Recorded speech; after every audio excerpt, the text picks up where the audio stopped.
Lady Aghori Srivarshini ఎక్కడా? Lady అఘోరిపై పిఎస్లో ఫిర్యాదు. 2 తెలుగు రాష్ట్రాల్లో హాట్ టాపిక్గా మారిన లేడీ అఘోరి గురించి ప్రత్యేకంగా చెప్పనక్కర్లేదు. నగ్నంగా దేవాలయాలకు వెళ్తూ తెలంగాణ, ఏపీ రాష్ట్రాల్లో వైరల్గా మారింది. ఇప్పటికే పలుచోట్ల చాలా మందితో గొడవకు దిగుతూ హల్చల్ చేసింది. పోలీసులను నోటికి ఇష్టమొచ్చినట్లు తిడుతూ వీరంగం సృష్టిస్తుంది.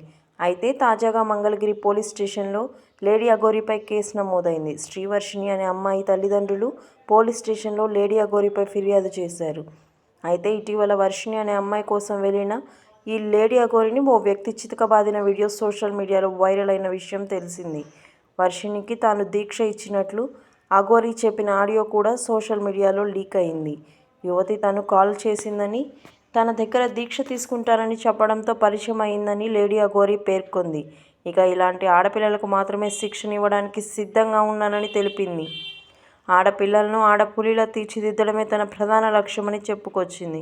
అయితే అమ్మాయి వర్షిణి మాట్లాడిన మాటలు సోషల్ మీడియాలో వైరల్గా మారాయి.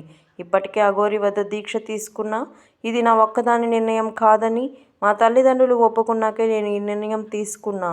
నేను ఒక బీటెక్ స్టూడెంట్ని. ఇక నుంచి అఘోరి మాతే అన్నీ చూసుకుంటారని చెప్పింది. నన్ను సొంత కూతురిలా నన్ను చదివిస్తానని మాట ఇచ్చింది. ఆ నమ్మకంతోనే అఘోరి అమ్మతో ఆమె బాటలోనే నడవాలని నిర్ణయం తీసుకున్నా అని అమ్మాయి వర్షిణి చెప్పింది.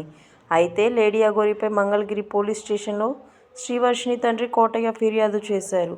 తన కూతురు శ్రీవర్షిణి అఘోరి కిడ్నాప్ చేసిందంటూ ఫిర్యాదులో పేర్కొన్నారు. కొన్ని రోజులుగా శ్రీవర్షిణి అఘోరి వద్దనే ఉంటుందని చెప్పారు. నాకు తల్లిదండ్రులు వద్దు అని చెబుతోందని అఘోరిపై శ్రీవర్షిణి కుటుంబ సభ్యులు తీవ్ర ఆరోపణలు చేస్తున్నారు.